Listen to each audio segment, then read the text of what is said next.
Hey guys, one of the problems that crafters, terrain makers have is sometimes we're so confident in our skill sets that even though we've never done this before, we just decide we're going to hit the ground running and we're just going to do it. And more times than I'd like to admit to, we find out things along the way, or we didn't think things through clearly enough, or we weren't as familiar with the materials as we thought we were, and you'll end up making a lot of work for yourself on the back end, maybe even have to undo some work and do some do-over, and in worst case scenarios sometimes just scrapping it. And so it's not always a good idea to just say I'm going to do step 1 and go through everything and then go on to step 2, step 3, step 4, and then when you get to step 5 you realize that this isn't turning out at all like you thought it was going to. So how do we avoid this? We make test pieces. So that's what I'm going to be doing, since I'm not very familiar with making 2.5D terrain. So what I did is I found a piece of scrap, and I did a very rough cutout because I want to see how it's going to turn out. If you're looking over there, you'll notice my Dremel tool. What I did is I took my scrap piece, which was a great big L, and so I marked it off with my trusty marker. You can even see the residue lines a little bit on the edge work there, and just drew in my lines and took it over the table saw, knocked it off on the table saw, and because I'm planning on having the bark come all the way up to the edge, normally I would go through and I would take down this edge. I'd put a chamfer on it. And because this is going to be bordered with tree bark to simulate my cave walls, I don't need to do that. And rule number 1 is if no one's going to physically see it, you shouldn't worry about it, because terrain is time consuming enough. So what I'm going to do now is I've got my glue gun. I believe I've got it plugged in. Nope, of course I don't have it plugged in, so let me plug it in. And we're going to get started on this, and I'm going to kind of do like DM Scotty does documentation videos. I'm going to try and do it a little bit more in his vein. Every once in a while I'll do it, but it's fairly rare that I actually do like sit and builds, unless you come to my my mini wargaming show. Then that's pretty much the whole hour is I try and get as many techniques and ideas and concepts out to you as possible, so you can walk away and hopefully get the same results. So here we go. We've got this. One of the things that as this is warming up. This is plugged in, yeah.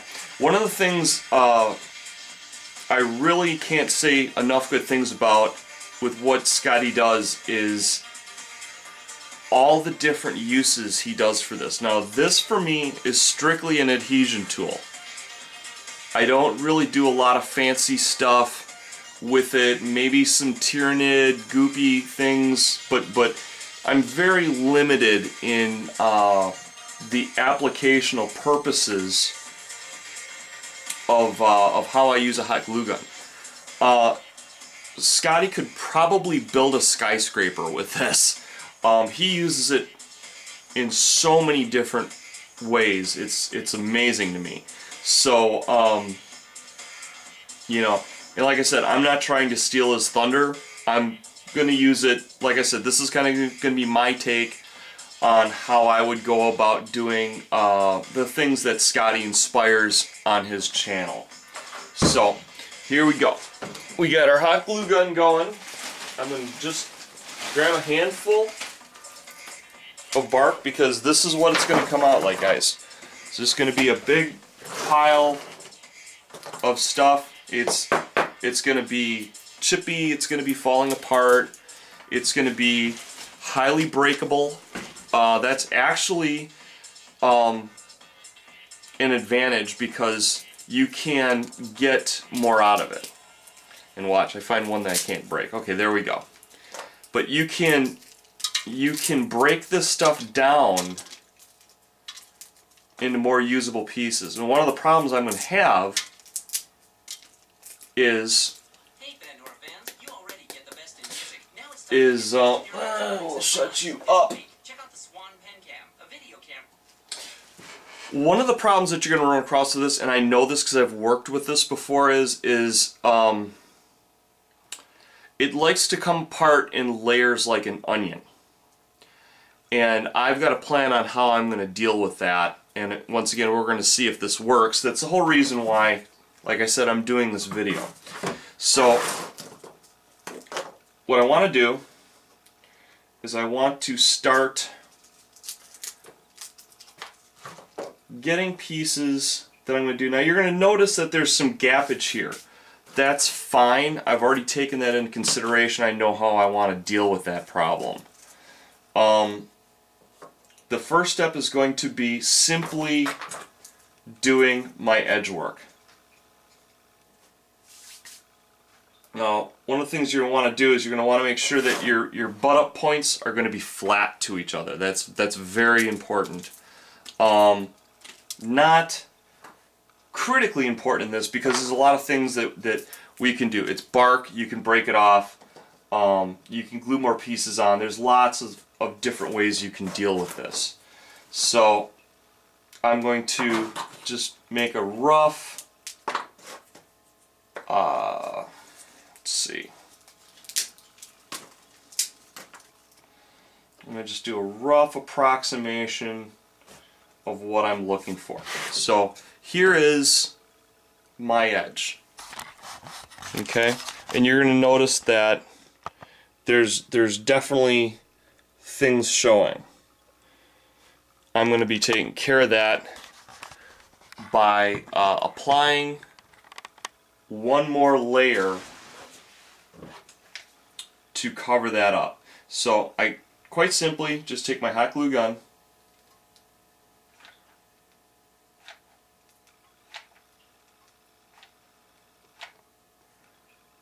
I go in, press it down. Now, like I said, this stuff does flake off. So you want to, if you can, get it into a layer or two from the bottom. Like I said, it kind of goes in layers. So I want to have the glue kind of cover a couple of different layers as I'm gluing it down. Because what that's going to do is it's going to help with that adherence. Okay? So we got that, we got this.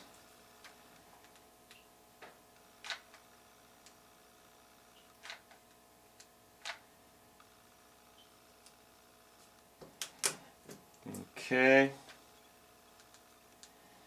And if this sticks out a little bit, I'm not going to worry too much about it, because I'll break it off or I'll cut it off. So what I've got is my initial layer of what's going to be stone. Okay?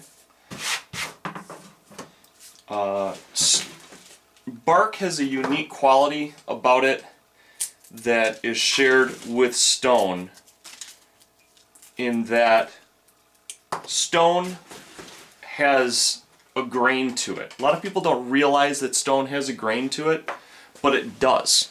And bark also has a grain to it. So if you can change the color of what you're working on to make this look like stone, you can fool the eye and make this bark look like stone, and that's what we try and do. Let's see. You want to get fairly narrow pieces.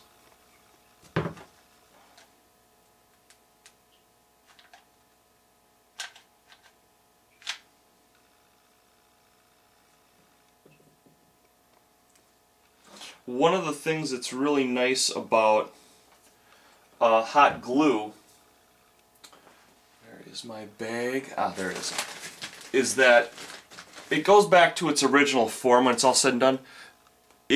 Even though it's flexible, it's very strong in that if I try and squeeze it together, it's not going to change very much. It's a plastic, and being plastic, it can be both pliable and strong. Both of them are good qualities in terrain making. So when this stuff dries, it just goes back to its original density, its initial strength and structure, if you will. I really don't like the look of that piece. We'll go like this. If I want to show off that curve a little bit more, I can kind of work that away. Bark is fairly tough stuff. I mean, it is technically wood, so you know you're not always going to be successful in manipulating it, but that's where things like pliers come into play. And needle nose if you want to be a little bit more exacting in how you break things up. So that's kind of why I keep these things around on my table. You never know when they're going to be useful. Think of them as an extra set of strong hands. Okay. I want to go over here. Now, I want to cover up that gap. And you're not going to be able to cover them all up, but you want to do the best job that you can. So, here goes. And you're going to notice that there's a certain brittle quality to bark. So we're going to have to counteract that brittleness with something so it doesn't flake away. And I'm hoping that the technique I'm planning on using will do exactly that. And that is, I am planning on applying glue. Let's see, I want to cover that. Okay, this is a nice looking piece. Yeah, look at that. And it breaks off beautifully. Nice. Okay. And like I said, this is all inspired by Scotty. This is, you know, he inspired me to think of, gee, how would I do this? How would I go about making 2.5D terrain? And, you know, I never would have thought of this, never would have crossed my mind if it wasn't for DM Scotty. So that's why you want to check things out and move around. I'm kind of guilty of not doing that myself. But you want to look around, you want to see the different talents out there, because they all bring their own angle to what we do. So if you look right now, that's got a really kind of a slick effect. There's no real light headed this way. Let's see if that'll make it a little bit easier to see. Let me here we go. I'll go here and here.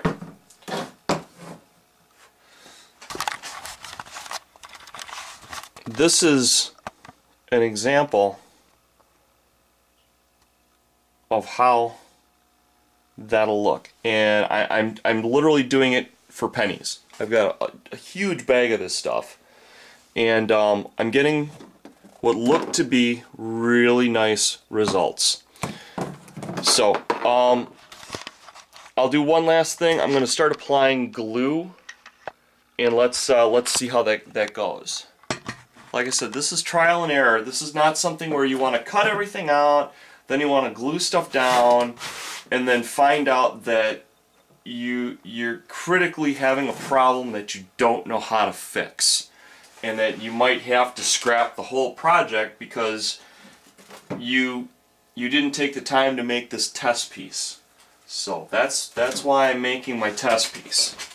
There's different types of glues out there. Some are much more expensive than others. I like to use Elaine's tacky glue. It's very expensive, but it goes on thick, and it dries more quickly and stronger, in my opinion, than most of your like school style Elmer's white glues.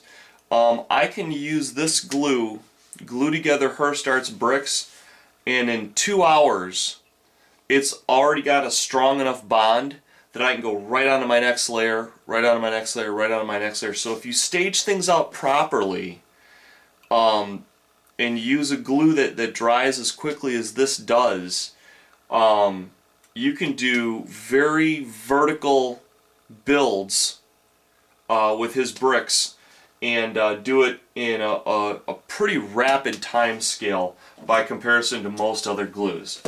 I'm going to be using a wood glue. Wood glue you can pick up for about 20 bucks for a gallon of it, and it lasts, I mean, unless you're an absolute fiend and use crazy amounts of glue, it'll last a very, very long time. So I'm going to go get some glue and a brush, and we're going to brush that glue on.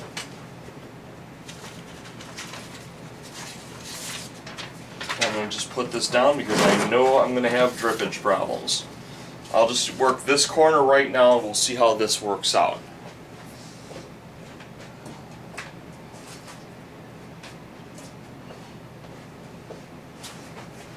Okay, what you're looking at is standard wood glue.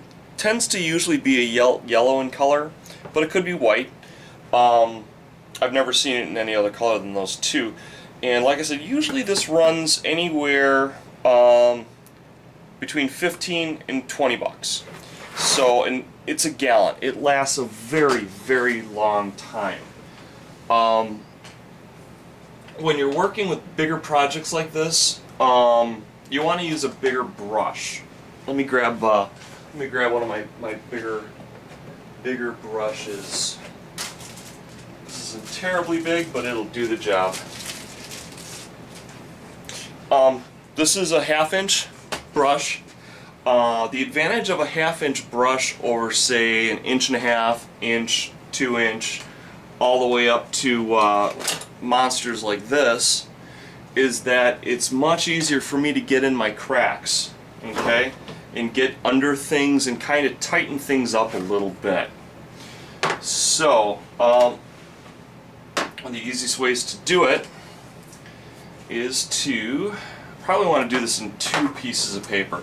I want to have one piece of paper where I'm grabbing it and taking it over, and then I want another piece of paper to act as my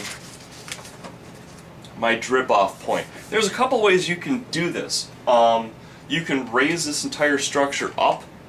A lot of times I'll put down like my odds and end foam cutoffs and let it drip down. But I'm not going to really worry that much about it. This is a test piece, so I simply want to test it to see if it works or fails. I probably put out way more glue than I needed. So, but here we go. But there's a lot of surface structure here. I might end up spending 20 bucks on glue. You don't know. We'll have to see what happens. So I'm going to take that glue and I'm just going to goop it on. I'm not going to be shy about it. Probably should work right over this. And I want to make sure that it doesn't peel away. Like I said, it has a onion-like structure to it, and it will peel away if given the opportunity. As a matter of fact, that's why I initially didn't play around with this as much, because I didn't like that element of it. So actually, yeah, I'm gonna use quite a bit of that.